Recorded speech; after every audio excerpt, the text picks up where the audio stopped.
Good morning. Good morning, Kap. Kasi rin kami sa Sports Development Center ta riparuhon mi. Ta sa aga ito dyan ki basketball tournament. So Albay Universities and Colleges Athletic Association ni Coach Ronnie. Kaya pasiring kami ang ilingon mi ang preparasyon. Ta pwedeng umagi pa ano digdi ang mga participant. Hali dyan sa may gate pasiring di mga 150 meters. Tapos pasiring duman mga more or less 300 steps. Pwede man siyang makaagi duman sa Pinarik. As in, pwede na makalaog ang mga auto. Kuha na pa no, halos napatag na. Dakol naman nagdian naga-iritaas kagawad tabi ng mga Dakol na. Okay, so halos nakakasirbi na kita sa mga basketball enthusiasts, mga gusto na mag-exercise, pwede tabi digdi. So pasakat na tabi kami, kagawad. Sige po, Thank you very much. Salamat po, Kap. Okay. So, pasiling kita duman sa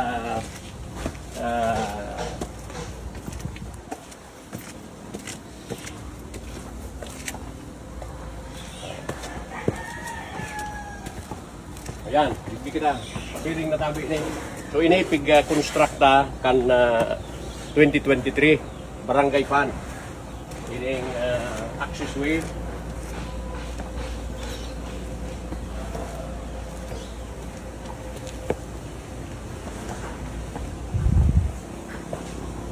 Okay. Walking, ito yan lang ini. Hindi kita pwede magdalaga.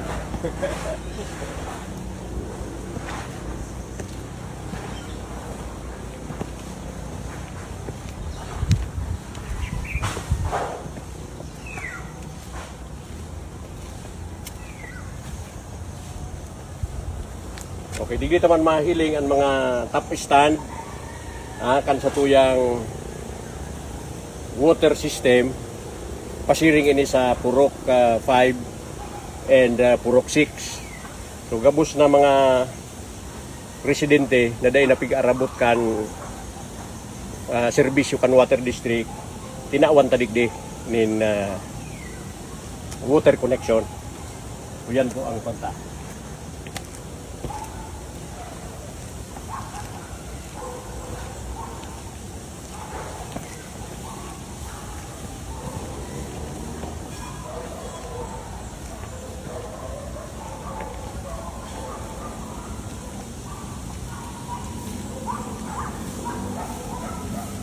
Okay. Nangangabangaan na kita. Diyan sa nga nailing ka sa video. Sinansi yun yung nagdo-document kan pika-construct pa lagi ni kan 2023. Rigo kita nin barangay budget na 467,000. Digdi. Labor and materials. Nangalas nga ni so city engineering kung paano tayo din natapos. Out of 467 budget, labor and materials, nakagibo kita ng access road, access stairway.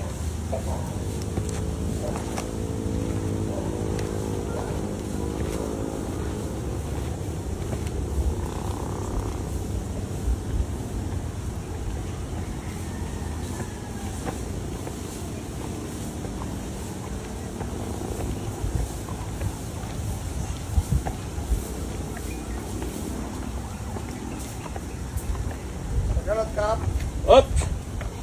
Okay, so yaw na kita digdi. Kuyan taso ano. Okay? So yan na pantay ko kita ki solar post kasi nga na lala. Yan na solar post. Dahil pa kita ki ilaw dyan. Pero igwa kita ki ilaw kabit-tabi sa aleko. Okay? Sorry.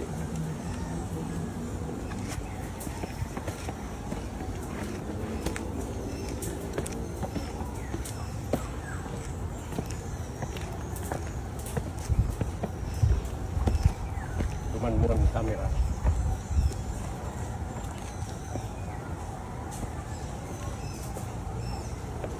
Ay, iwas paligid at ito yan. Yan.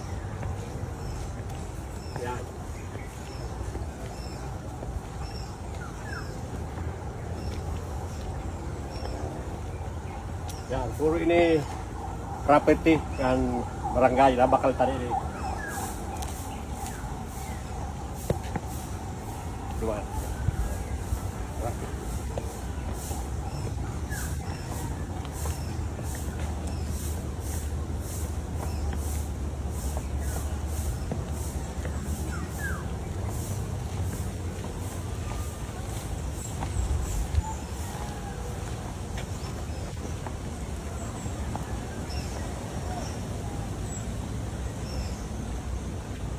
Okay, yaw na kita digdi sa tuyang food production area.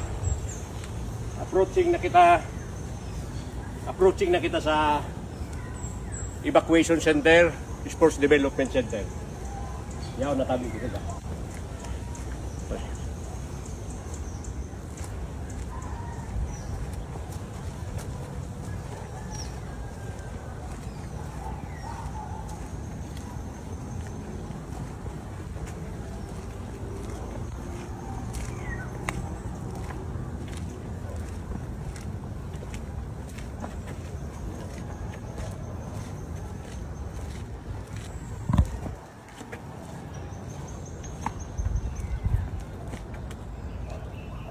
Okay, mga kuya nini, lemongrass, tanglad, tapos pano kita ki mga kasaba.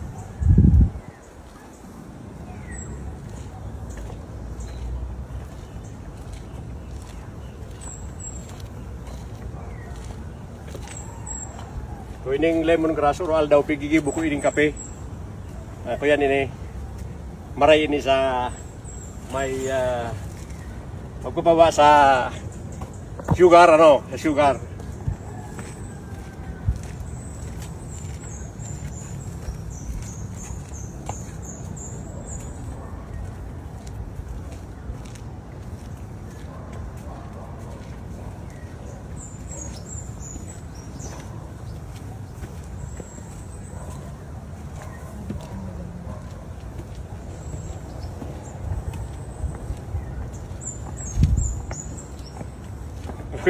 Nakapirang minutes na kita. Okay. Araniman sana pala no.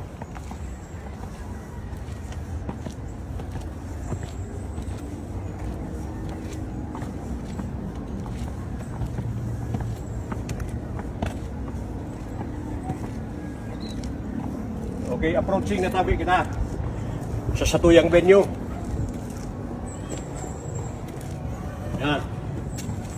Ngayon na kita digdi sa evacuation center, sports development center.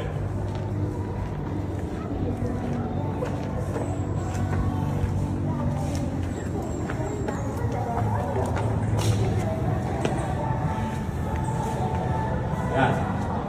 So sa aga, digdi po kita sa venue na ini. And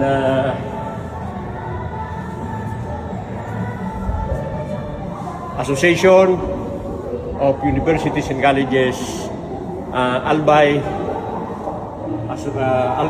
Universities and Colleges, Association of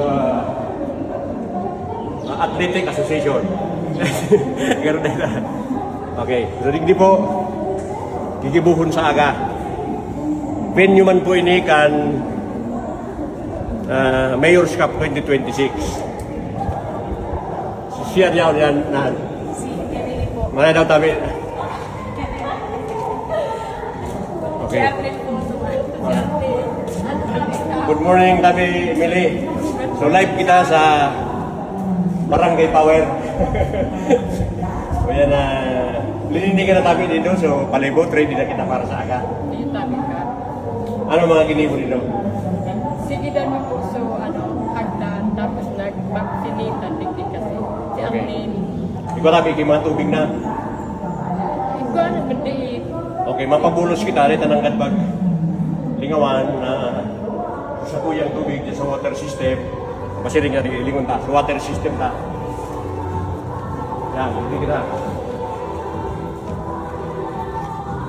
Yan, pigalinigan din na so yan in preparation sa agang kuyanda activity.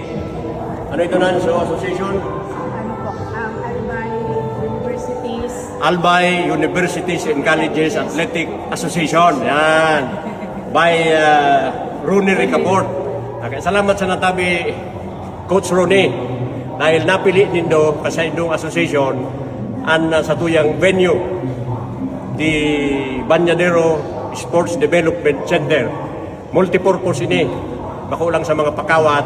Pero bigigibo tayo ining venue kung igwa ning mga emergencies during typhoon. Kaya nagpapasalamat kita ta nagibo ta tabi ini. Budigdian sa tuyang water system.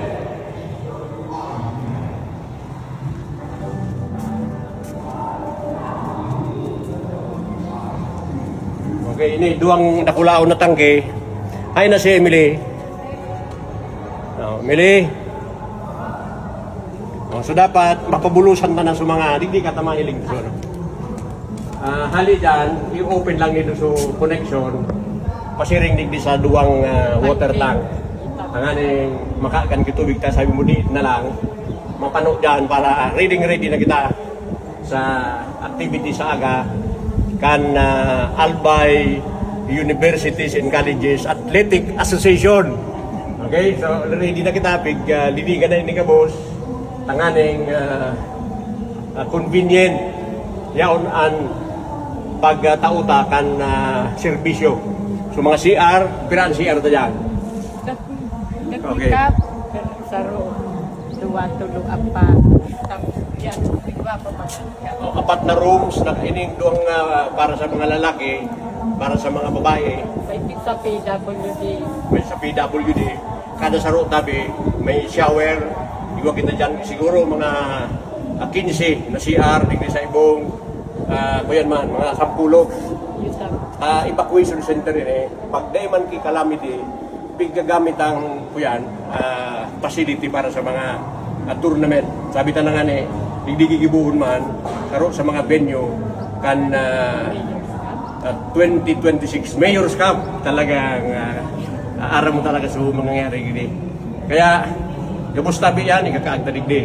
So i-istorya unta kung paano ta na-acquire nakapagpatugdo kita kainin na multipurpose building. So kung mahiling mo igwa na ining tinampo. Pasiring ini sa itaas ng tinampong ini. Pinag punan ini last year. Yan ang mga tinampong ini. Pasiring na yan sa Pinarig. Duman sa Pinarig View Park pa itaas po yan. So pinag-inauguraran tayo ni kan March 13, 2023 towards the end of the construction. Taday man ka iba tabi so access stairway barangay funds so ginamita. So nagkuhan kita appropriate kitang 467,000 para sa labor and materials duman tabi sa inagihan tang access stairway from Jacinto Street pasiring tabi dito sa evacuation center. Kaya sa mga taga barangay 6 diyan tabi napaduman ang sa tuyang kwartakan barangay. Saro tabi yan kan pinagagastusan ta puwera kan sa tuyang improvement of the water system ang sa tuyang water refilling station na pinahiling ta kaswapon asin ining mga stairways na pigigibo ta. So kung paano ta ginibo ining mga darakulang project from our meager income, sa dayuto na income kan Barangay 6, nagpapagibo kita kidarakulaon na proyekto. So, sasabihin tayo sa mga masunod na episode, tanganing mahiling nindo maging inspirasyon sa mga barangay na bako iyan sa kwarta na naglaog sa tuya, kundi kung paano tabi didiskarte na may patarabang tabang ang LGU, ang barangay, ang syudad or munisipyo from the national government, kung paano pinagigibo ang mga barangay officials ang sa indang trabaho tanganing madara sa indang particular na barangay itong mga kaipuhan na pinag-identify kan mga tao. So next episode abagan tabi nindo kung paano ta giniribo ining mga darakulang proyekto digdi sa Satuya. Aron kay ni tabi this cost puwera tabi kan daga na binakal kan Banyadero, this is a 34,000 plus million na budget for labor and materials. So, ini po ang sa inyong kapitan, Kapitan Art Marco sa serbisyong totoo, nagsasabi, bye-bye, Diyos ang magbantay.